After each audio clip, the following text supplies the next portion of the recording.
plus ou moins lorsque nous étions dans le monde. Voilà ce que ça veut dire.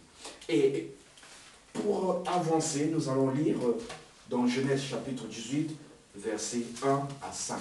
18 combien? Genèse chapitre 18, versets 1 à 5. Genèse 18, 1 à 5. L'Éternel lui apparut parmi le chêne de Mamré, comme il était assis à l'entrée de sa tente pendant la chaleur du jour.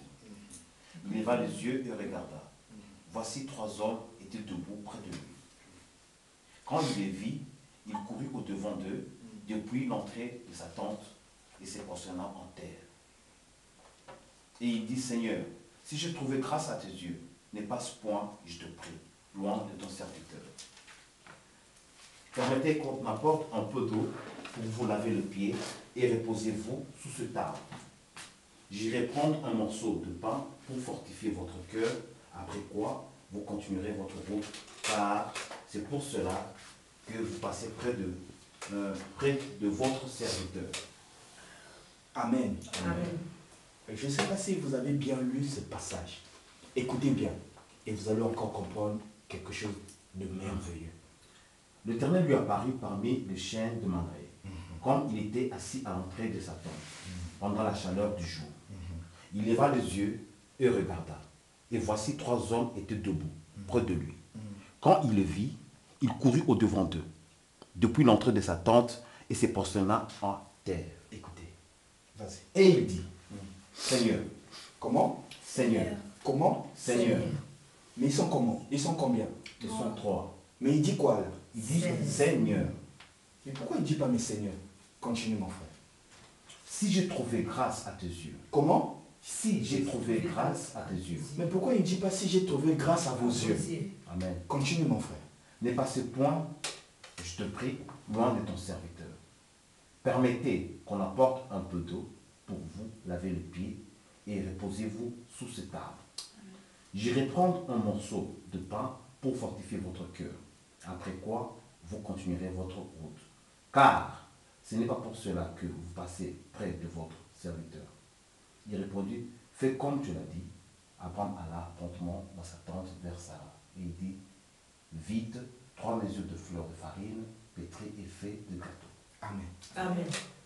Vous voyez déjà que là déjà, la doctrine de la Trinité saute. Pourquoi?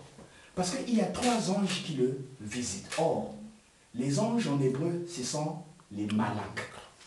Suivez-moi bien. 3 anges qui lui visitent. Qui visitent qui? Abraham. On ne visite plus Abraham, mais on visite Abraham. Or, qui est-ce qui a donné le nom à Abraham? C'est Dieu. Suivez-moi bien et vous allez comprendre. Pourquoi Dieu d'abord, prenons le nom de Abraham? Pourquoi est-ce que il est passé d'Abraham pour donner le nom Abraham? Abraham. Or, en hébreu, lorsque vous prenez le H et le A, et vous vous attribuez le H et le A, vous devenez en fait divin. Ça veut dire quoi? Ça veut dire le nom d'Abraham n'était autre que le nom que Dieu donne à son fils. Or, ça voulait déjà préfigurer quoi? Christ dans l'homme. Amen. Or, ça veut aussi dire quoi? Ça veut dire que Abraham était déjà adopté. Il était déjà dans la rédemption. Il était déjà racheté par son Père. Et c'est la raison pour laquelle, si vous voyez bien le nom de Abraham, c'est un nom de 7 chiffres, c'est-à-dire 7 lettres. Or, le chiffre 7, c'est le chiffre de la perfection, c'est le chiffre du Saint-Esprit. Et le Saint-Esprit n'est autre que Dieu. Alors, vous voyez déjà comment est-ce que Dieu est en train de préparer ce qui devait venir dans le futur. Mais ici, nous sommes encore physiques. Dieu était dans le nom d'Abraham. Et Dieu dit, cacherai-je des choses à Abraham qui était devenu son ami? Suivez bien. Il dit des apôtres, vous n'êtes plus des serviteurs, mais vous devenez mes amis. Regarde.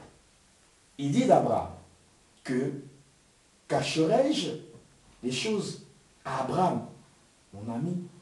Et il dit des apôtres, Vous n'êtes plus des serviteurs, mais vous devenez mes amis. Vous savez, lorsque vous